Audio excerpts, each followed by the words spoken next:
While you're doing a thing or thinking of something, have you ever heard a voice inside your head? Or is there someone whispering to you but you just can't see it with your eyes? Don't worry, that is the so-called language and thought. We all experience it. What is language and thought, by the way? Do they have any relationships? Well, let's get cracked in. Hi there, my name is Jessica, and in this video, I'm going to talk about language and thought.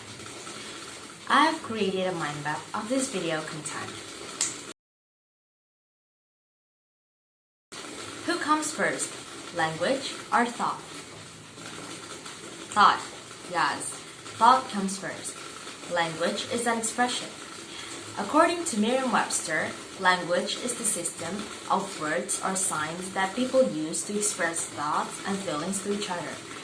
And an American linguist named Noam Chomsky in a video says that one general assumption about language, almost a dogma in philosophy, common understanding, linguistics, psychology, is that language is primarily a means of communication, and that it evolved as a means of communication. Probably that's totally false. It seems that language is evolved and is designed as a mode of creating and interpreting thought. It's a system of thought, basically. It can be used to communicate. But wait too long. The functions of language include communication, the expression of identity, play, imaginative expression, and emotional release.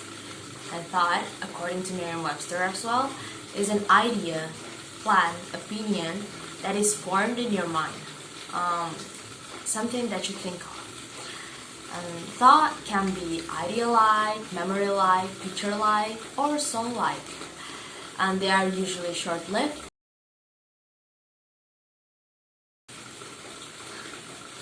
The thoughts are usually short-lived, not the scream.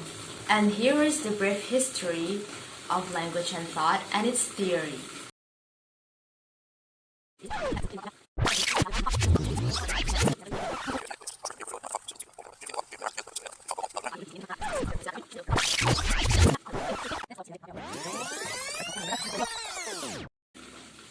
The theory came first when Watson asked himself, do we think only in words, that is, in verbal motor contractions? Then he answered the question, yes. Thinking is largely subfocal talking. The end for Watson's theory of language and thought came in 1947, when a 34-year-old man volunteered himself for research. The medical doctors injected Curare that completely paralyzes all of the muscles of the body. What happened then? After 4 minutes, he lost the ability to speak because his throat muscles could no longer move. But he could still perceive everything that was happening around him. What is the result then? Based on the events during the experiment and on the volunteer's subsequent description of his experience, Smith's research team concluded that deactivating the speech muscles had no effects on the volunteer's ability to perceive, ability to think about or to remember the events that occurred during total muscular paralysis. Now we move to Sapir-Whorf hypothesis, where language affects how we perceive and how we think about the world around us, which means that some thoughts and perception of individuals in one language cannot be understood by others who live with another language. And two theories to this hypothesis are linguistic determinism. It is language determines how we think, how we feel. And the second one is linguistic relativity. That means language affects the way we perceive and experience the world. Yep. So what is the relationship between language and thought? The relationships are the existence of language as a cognitive process affects the system of thinking. The second one, thinking comes before language, and learning of a language interacts with the conceptual process that is formed before language use. And last but not least, each language spoken may affect the system of thinking. To sum up, it is normal when we hear a voice inside our head because there is a relationship between language and thought. That is all from me. Thank you so much for watching. Bye bye.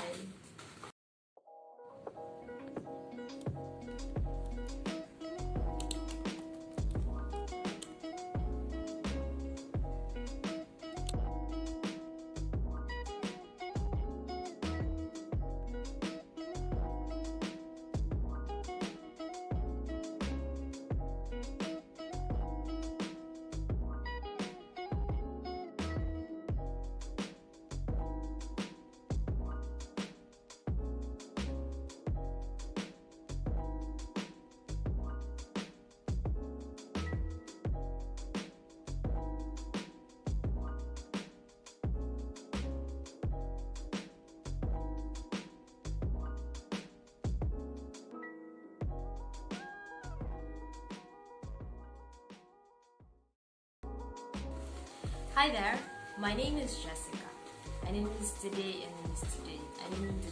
video, the expression of identity, play, imaginative. The functions of language include that is, in verbal motor. The theory comes first when came, yes. Thinking is largely self. Do we think only in language, only in words? Do we only think in words? That is, oh yeah.